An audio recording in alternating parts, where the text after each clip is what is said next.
మీకు దమ్ము ఉంటే, ధైర్యం ఉంటే, చిత్తశుద్ధి ఉంటే మీరు సవాలు విసిరండి. 60,000 మందిని ఇదే ఎల్పీ స్టేడియంలో తెచ్చి తలలు మొత్తం లెక్క పెట్టిస్తా. ఒక్కటి తగ్గినా మీ కాళ్ళ ముందు క్షమాపణ చెప్పి నేను బయటికి వెళ్తా.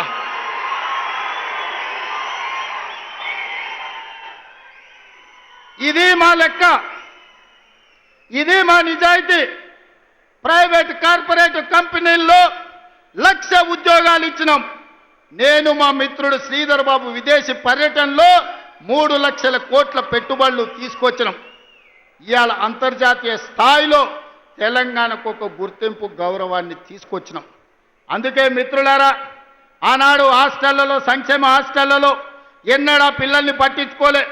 అందుకే వాళ్లకు ఫుడ్ డైట్ ఛార్జెస్ మా బట్టి గారు 40% పెంచిండ్రు. Cosmetic charge 200% పెంచిండ్రు. ఇవాళ పేదవాళ్ళ పిల్లలు కార్పొరేటు వైద్యము, కార్పొరేటు విద్య పోటీ పడాలి అంటే ఈ విద్య ఉన్నది సరిపోదని యంగ్ ఇండియా ఇంటిగ్రేటెడ్ స్కూళ్ళు 100 నియోజకవర్గాలలో 100 పాఠశాలలు 20,000 కోట్ల రూపాయలతోని యంగ్ ఇండియా ఇంటిగ్రేటెడ్ రెసిడెన్షియల్ స్కూళ్లను ప్రారంభించుకున్నాం.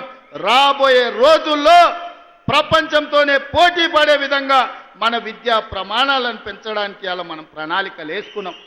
ఇవాళ మిత్రులారా, ప్రతి సంవత్సరం ఇంజనీరింగ్ విద్యార్థులు 1,10,000 మంది పాస్ అవుతున్నారు. సర్టిఫికెట్ ఇంజనీరింగ్ వస్తుంది కానీ బయటకు పోతే ఉద్యోగం లేదు. బయట అవసరాలకు తగ్గట్టు వీళ్ళకు నైపుణ్యం లేదు. నైపుణ్యానికి శిక్షణ ఇవ్వడానికి వసతులు లేవు. అందుకే ఆలోచన చేసి రాష్ట్ర ప్రభుత్వంలో యంగ్ ఇండియా స్కిల్స్ యూనివర్సిటీని ప్రారంభించి వేలాది మంది పేద పిల్లలకు స్కిల్స్ నేర్పించి తద్వారా ఉద్యోగ ఉపాధి అవకాశాలు కల్పించడానికి ఈరోజు మన ప్రభుత్వం పనిచేస్తుంది.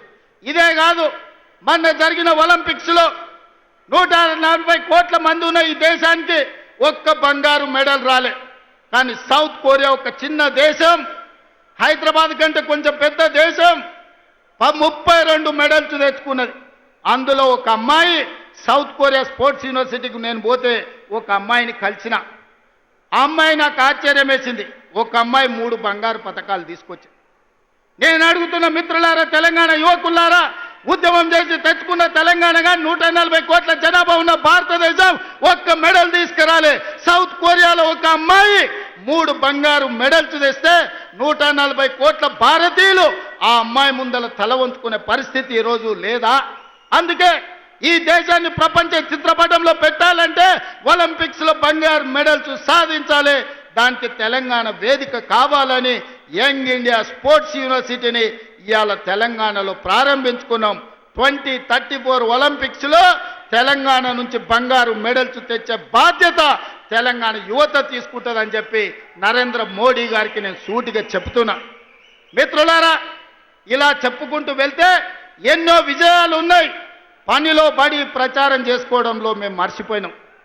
మన వాళ్ళు చెబుతుంటే అరే ఇన్ని చేసిందా మన ప్రభుత్వం? సన్నబియ్యం ఇచ్చిందా?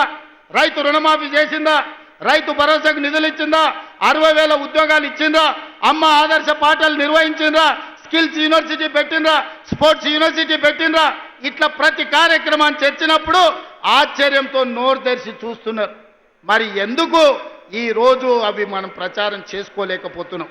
అందుకే మిత్రులారా, ఈరోజు వాళ్ళు పెట్టుబడి పెట్టి కిరాయి మనుషులను పెట్టి దుబాయ్లో ఆఫీసులు పెట్టి విష ప్రచారం చేస్తున్నారు. అందుకే ఇవాళ ఈడికొచ్చిన వేలాది మంది కాంగ్రెస్ పార్టీ కార్యకర్తలే మా బ్రాండ్ అంబాసిడర్లు. మీరే ప్రచార కార్యకర్తలుగా మారండి, మీరే ఈ ప్రభుత్వానికి బ్రాండ్ అంబాసిడర్లుగా మారండి. సోషల్ మీడియాలో యుద్ధం ప్రకటించండి. మన యుద్ధంలో కల్వకుంట్ల గడి తుణుకలు అయిపోవాలి.